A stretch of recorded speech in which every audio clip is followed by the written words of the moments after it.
नमस्कार दोस्तों, कैसे हैं आप लोग। मैं उम्मीद करता हूं कि आप सभी स्वस्थ होंगे।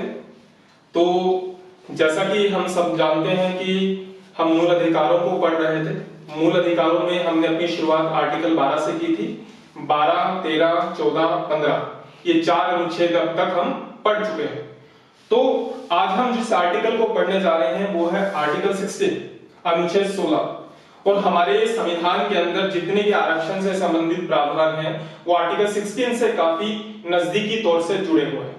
और आर्टिकल 16 हमेशा चर्चा में रहता है कई कारणों से, चाहे वो क्रीमी लेयर का मामला हो, चाहे वो ओबीसी के रिजर्वेशन का मामला हो, चाहे वो कैरी फॉरवर्ड रूल्स का मामला हो, तो कई कारणों से चर्चा में रहता है। तो आर्टिकल 16 में कुल मिलाकर 6 पॉइंट्स हैं। यानी जैसे हमने कल आर्टिकल 15 पढ़ा था, आर्टिकल 15 के अंदर 5 पॉइंट थे, 15(1), 15(2), 15(3), 15(4), 15(5। उसी प्रकार आर्टिकल 16 के अंदर कुल टोटल 16 में 6 क्लोज है।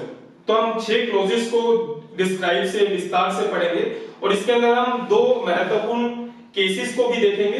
एक बालाजी बनाम मैसूर का मामला और एक इंदिरा साहनी बनाम संघ सरकार का मामला, क्योंकि ये 2 मामले आर्टिकल 16 पर एक महत्वपूर्ण भूमिका रखते हैं। तो शुरुआत करते हैं आर्टिकल 61।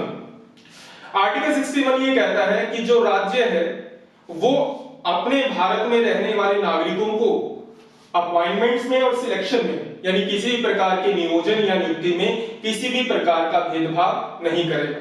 तो अब इससे आपको एक चीज याद आ रही होगी, आर्टिकल 14। आर्टिकल 14 में हमने क्या पढ़ा था? विधि के समक्ष समानता। दरअसल आर्टिकल 14, 15 और 16 तीनों आपस में जुड़े हुए हैं।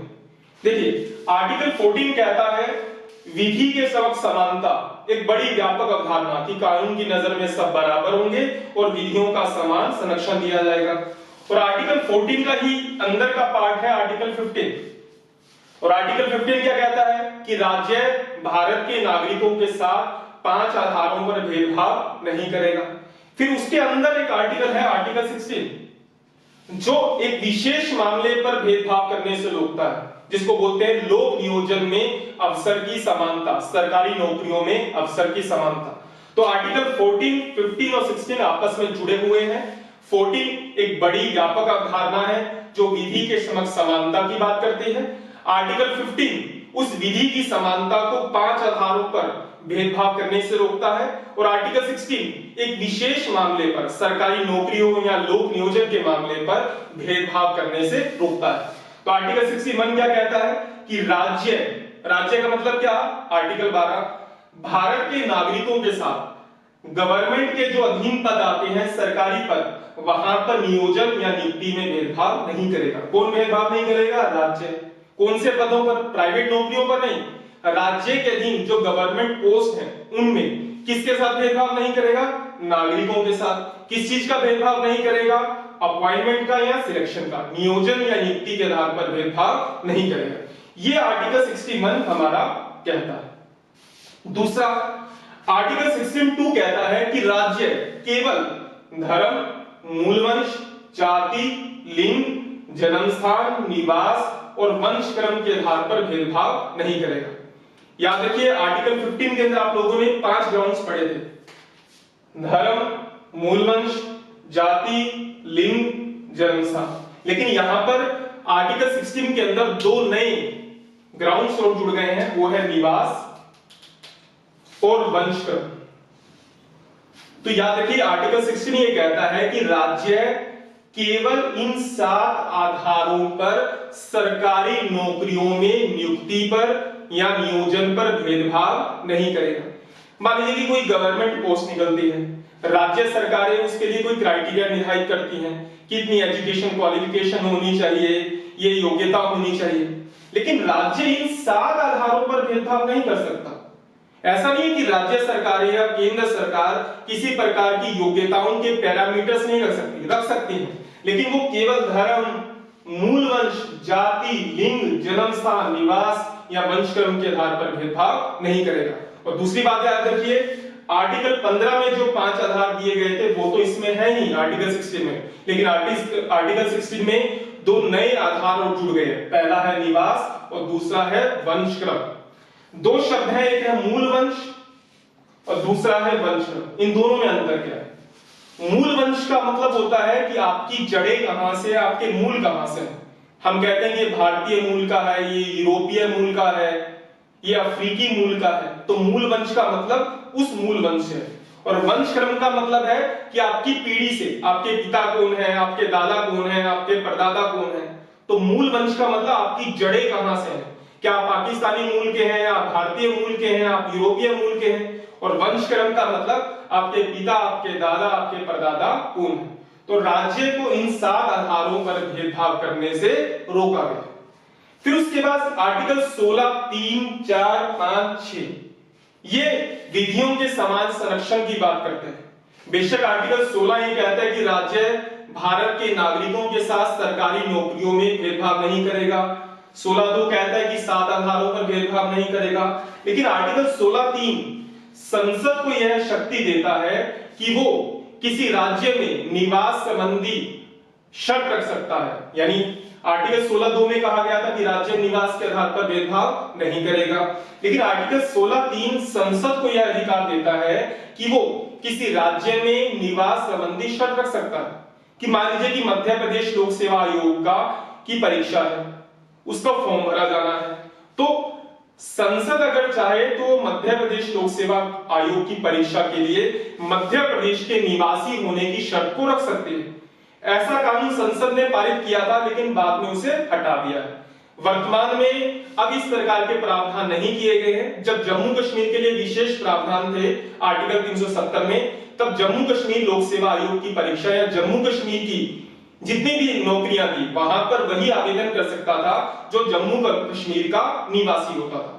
तो याद रखिए कि कोई भी राज्य सरकार अपने यहां खुद से निवास संबंधी शर्त को नहीं रख सकती। यह अधिकार किसको है? संसद को। संसद चाहे तो किसी राज्य में निवास संबंधी शर्त के आधार पर आरक्षण का प्रावधान कर सकती है। तो आर्टिकल 16(1), 16(2) और 16(3). अब आते हैं हम आर्टिकल 16(4) पर। आर्टिकल 16(4) ये कहता है कि राज्य पिछड़े वर्गों के लिए आरक्षण का प्रावधान कर सकता है। राज्य पिछड़े वर्गों के लिए आरक्षण का प्रावधान कर सकता है। कहां पर? सरकारी नौकरियों में। राज्य सरकारें या राज्य स्टेट गवर्नमेंट, सेंट्रल गवर्नमेंट अपने यहां सरकारी नौकरियों में आरक्षण का प्रावधान कर सकती है। किसके लिए? बैकवर्ड क्लास के लिए। लेकिन आप जानते हैं कि हमारे संविधान में कहीं भी पिछड़े वर्गों को परिभाषित किया ही नहीं गया है। तो जैसी आर्टिकल 16(4) के अंदर ये प्रावधान था, तो अलग अलग राज्य सरकारों ने अपने हिसाब से अपने यहाँ की बैकवर्ड क्लासेस के लिए रिजर्वेशन देना शुरू कर दिया और अलग अलग राज्यों के अंदर ये मांग और भी उठने लगी। तब ये मामला पहुंचा सुप्रीम कोर्ट में। उस मामले का नाम था बालाजी बनाम मैसूर वाद 1963। तब इस मामले के अंदर सुप्रीम कोर्ट ने कहा कि बैकवर्ड क्लासेस होने की 2 शर्तें हैं। पहली शर्त कि उस जाति को पिछड़ा हुआ वर्ग माना जाएगा जो कि सामाजिक और शैक्षणिक रूप से पिछड़ी होगी, यानी socially and educationally backward class, सामाजिक और शैक्षणिक रूप से हुए पिछड़ी हुई वर्ग। और दूसरा नो एडुकेट रिप्रेजेंटेशन, यानी अगर सरकारी नौकरियों में उस राज्य में सरकारी नौकरियों में उस जाति की पर्याप्त भागीदारी नहीं है तब उसे पिछड़ा हुआ माना जाएगा। जैसे कुछ समय पहले हरियाणा में जाट आरक्षण आंदोलन हुआ था, तो जिसके कारण पूरा देश प्रभावित हुआ था। उस जाट आरक्षण आंदोलन का मुद्दा क्या था कि हरियाणा के जाट समुदायों ने हरियाणा सरकार से कहा कि जाट समुदायों को ओबीसी में शामिल किया जाए। लेकिन ओबीसी में शामिल होने की शर्त क्या है कि पहला कि वह वर्ग सामाजिक व शैक्षणिक रूप से पिछड़ा हुआ हो और दूसरा सरकारी नौकरियों में उनकी पर्याप्त भागीदारी ना हो। लेकिन आप जानते होंगे या सुना होगा, हरियाणा के अंदर अधिकांश आबादी जाट समुदाय की है और वो सामाजिक रूप से या शैक्षणिक रूप से पिछड़े हुए नहीं है। और दूसरा, अधिकतर सरकारी नौकरियों में उनकी भागीदारी है, तो इस कारण उनको कोई भी रिजर्वेशन नहीं दिया। तो याद रखिए आर्टिकल 16(4) राज्य को यह अधिकार देता है कि वो राज्य के पिछड़े हुए वर्गों के लिए रिजर्वेशन का प्रावधान कर सकते हैं और पिछड़ा हुआ वर्ग उन्हें माना जाएगा जो 2 शर्तों को पूरा करता है। पहला, सामाजिक और शैक्षणिक रूप से पिछड़े हुए वर्ग, और दूसरा, अगर उनकी उस राज्य में सरकारी नौकरियों में पर्याप्त भागीदारी नहीं है। और इस बैकवर्ड क्लासेस के अंदर एससी और एसटी को भी शामिल माना जाएगा। एक केस का नाम आपने सुना होगा, उस केस का नाम था इंदिरा साहनी केस। ठीक, मैं आपको उसकी थोड़ी सी पृष्ठभूमि समझाता हूं। 1979 के अंदर मोरारजी देसाई जो कि भारत के प्रधानमंत्री थे, उन्होंने एक पिछड़ा वर्ग आयोग का गठन किया जिसका नाम था वीपी मंडल आयोग जिसे कहा जाता है। उस मंडल आयोग ने 1980 के अंदर अपनी रिपोर्ट पेश की और उस रिपोर्ट के अंदर उन्होंने कहा कि भारत के अंदर 3743 जातियां ऐसी हैं जो सामाजिक व शैक्षणिक रूप से पिछड़ी हुई हैं। यानी 1979 के अंदर भारत के प्रधानमंत्री मोरारजी देसाई के द्वारा एक पिछड़े वर्ग आयोग का गठन किया गया। उसके अध्यक्ष थे वीपी मंडल। उन्होंने मूल्यांकन किया और अपनी रिपोर्ट दी 1980 में, और 1980 के अंदर उन्होंने अपनी रिपोर्ट में कहा कि भारत में 3743 जातियां सामाजिक और शैक्षणिक रूप से पिछड़ी हुई हैं और उन्हें 27% रिजर्वेशन देना चाहिए। तो 1990 के अंदर प्रधानमंत्री बनकर आए वीपी नरसिम्हा राव, उन्होंने इसे लागू किया। तब से ओबीसी का रिजर्वेशन 27% निर्धारित कर दिया गया। तब यही मामला कोर्ट के अंदर गया। उस केस का नाम था इंदिरा साहनी मामला। ये इंदिरा साहनी मामला बहुत महत्वपूर्ण है हमारे संविधान के अंदर, क्योंकि इंदिरा साहनी मामले के अंदर 12 प्रिंसिपल दिए गए थे। 3 मुख्य सिद्धांत थे। पहला सिद्धांत यह था कि जो 27% रिजर्वेशन दिया गया है किसको, सामाजिक व शैक्षणिक रूप से पिछड़े हुए वर्गों को, वो सही है। दूसरा ये कहा गया कि जो रिजर्वेशन दिया गया है, ये रिजर्वेशन केवल अपॉइंटमेंट्स में होगा, केवल अपॉइंटमेंट्स में दिया जाएगा, ना कि प्रमोशन में। तो इंदिरा साहनी मामले के अंदर पहला प्रिंसिपल क्या दिया गया कि जो 27% रिजर्वेशन सामाजिक और शैक्षणिक रूप से पिछड़े हुए वर्गों को दिया गया वो सही है, लेकिन ये रिजर्वेशन केवल सरकारी नौकरियों के नियुक्ति में दिया जाएगा, प्रमोशन में नहीं दिया जाएगा। और तीसरा, कैरी फॉरवर्ड नियम, आगे ले जाने का नियम लागू होगा लेकिन 50% से ज्यादा नहीं होना चाहिए। कैरी फॉरवर्ड नियम क्या होता है? मान लीजिए कि 2020 के अंदर सरकार ने 27% सीटें ओबीसी के लिए निर्धारित की, 100 में से 27% सीटें ओबीसी के लिए निर्धारित की गई, लेकिन उसमें से केवल 25% सीटें ही भरी गई और बच गई 2% सीटें। अब कैरी फॉरवर्ड नियम कहता है कि वो जो बची हुई 2% सीटें हैं वो अगले साल ऐड हो जाएगी, और अगले साल फिर 27% था, 2% और ऐड हो गई यानी 29% होगी। एससी एसटी का रिजर्वेशन भी होगा। तो इंदिरा साहनी के मामले में कहा गया कि आप बची हुई जो सीटें हैं उनको कैरी फॉरवर्ड तो कर सकते हैं, लेकिन किसी भी परिस्थिति में आरक्षण 50% से ज्यादा नहीं होना चाहिए। तो इंदिरा साहनी मामले के अंदर 3 बातें याद रखिए। पहला, इंदिरा साहनी मामले में यह कहा गया कि 27% रिजर्वेशन जो सोशली इकोनॉमिकली बैकवर्ड क्लासेस को दिया गया है वो वैलिड है।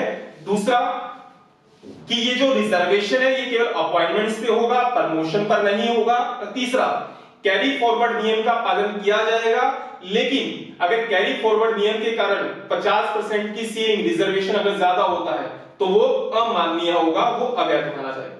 तब भारत सरकार इस चीज को लेकर काफी घबरा गई।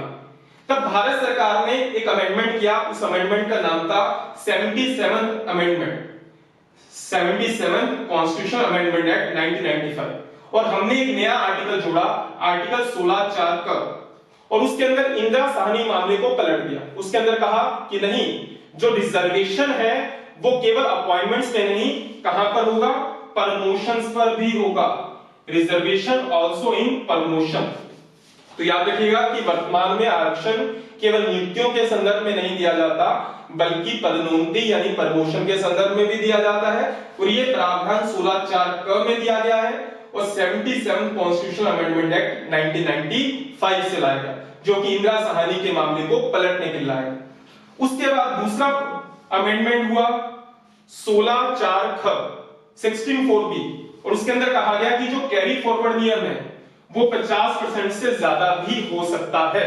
याद करिए, इंदिरा साहनी मामले में 3 शर्तें, 3 सिद्धांत दिए गए थे। 27% रिजर्वेशन वैलिड है, जो रिजर्वेशन दिया गया है वो केवल अपॉइंटमेंट्स पे है, प्रमोशन पर नहीं होगा। कैरी फॉरवर्ड नियम अपनाया जाएगा लेकिन 50% से ज्यादा नहीं हो सकता। लेकिन गवर्नमेंट ने 2 अमेंडमेंट किए, पहला किया 16(4) क जिसके द्वारा जोड़ा गया, दूसरे अमेंडमेंट के द्वारा 16(4) ख जोड़ा गया। 16(4) क 77 कॉन्स्टिट्यूशन अमेंडमेंट एक्ट था और 16(4) ख जिसके द्वारा जोड़ा गया वो 81वां संविधान संशोधन अधिनियम था। और उसके द्वारा 16(4) क में कहा गया कि रिजर्वेशन केवल नियुक्तियों पर नहीं, पदोन्नति यानी प्रमोशन पर भी लागू होगा। और दूसरा, कैरी फॉरवर्ड का नियम लागू रहेगा, वो 50% से अगर ज्यादा भी हो सक जाता है तो वो वैलिड होगा। आगे बढ़ते हैं, अगला पॉइंट था 16(5). 16(5) में राज्य को यह अधिकार दिया गया है कि राज्य चाहे तो किसी विशिष्ट धर्म के लिए भी रिजर्वेशन का प्रावधान कर सकता है। विशिष्ट धर्म का मतलब है कि मान लीजिए कि कोई मंदिर है, उस मंदिर में कहीं पुजारी को नियुक्त करना है, तो वहां पर अगर राज्य चाहे तो किसी एक विशेष धर्म के ही व्यक्ति को नियुक्त करने का अधिकार रखता है। तब वहां पर आप नहीं कहेंगे कि धर्म के आधार पर भेदभाव हो रहा है। मान लीजिए कोई मस्जिद है, वहां पर किसी मौलवी को नियुक्त करना है, तो आप ये नहीं कह सकते कि हिंदू धर्म के व्यक्ति को भी मौलवी बनाया जा सकता है। राज्य चाहे तो किसी एक विशेष धर्म के व्यक्तियों के लिए भी किसी विशिष्ट धर्म के संगठनों में या संस्थानों में रिजर्वेशन के प्रावधान कर सकता है। लास्ट पॉइंट है 16(6). ये भी हमारे मूल संविधान में नहीं था, इसे 103वें संविधान संशोधन अधिनियम जो हमने कल भी पढ़ा था आर्टिकल 15(6) में, लेकिन 15(6) में जो हमने पढ़ा वो शैक्षणिक संस्थानों के संदर्भ में था। यहां पर 16(6) में जो हम पढ़ रहे हैं वो सरकारी नौकरियों में है। इसके अंदर कहा गया 16(6) में कि जो इकोनॉमिक वीकर सेक्शन है, जो कि आर्थिक रूप से कमजोर वर्ग के लोग हैं, राज्य उनके लिए भी सरकारी नौकरियों में रिजर्वेशन का प्रावधान कर सकता है। देखिए 103 जो कॉन्स्टिट्यूशन अमेंडमेंट एक्ट था उसके द्वारा 15(6) और 16(6) दो नए आर्टिकल जोड़े। 15(6) शैक्षणिक संस्थानों के अंदर इकोनॉमिक वीकर सेक्शन का प्रावधान करता है और 16(6) सरकारी नौकरियों में इकोनॉमिक वीकर सेक्शन के रिजर्वेशन का प्रावधान करता है। अब इकोनॉमिक वीकर सेक्शन क्या होगा वो प्रत्येक राज्य अपने अपने हिसाब से तय करेंगे। तो ये था आर्टिकल 16। आर्टिकल 16 6 भागों में विभाजित है, 16(1), 2, 3, 4, 5, 6 और 4 के अंदर भी 4(क) और 4(ख) और इसके अंदर 2 केसेस के बारे में याद रखिएगा, बालाजी बना मैसूरवाद और दूसरा इंदिरा साहनी मामला। ठीक, तो आशा करता हूं कि आप लोगों को ये वीडियो पसंद आया होगा और आर्टिकल 16 समझ में आया होगा। अगर कुछ भी समझ में नहीं आया तो नीचे कमेंट बॉक्स के अंदर आप अपने सवाल पूछ सकते हैं, अपने सुझाव दे सकते हैं। मुझे अच्छा लगेगा कि मैं आप लोगों की मदद कर पाऊं। तो थैंक यू।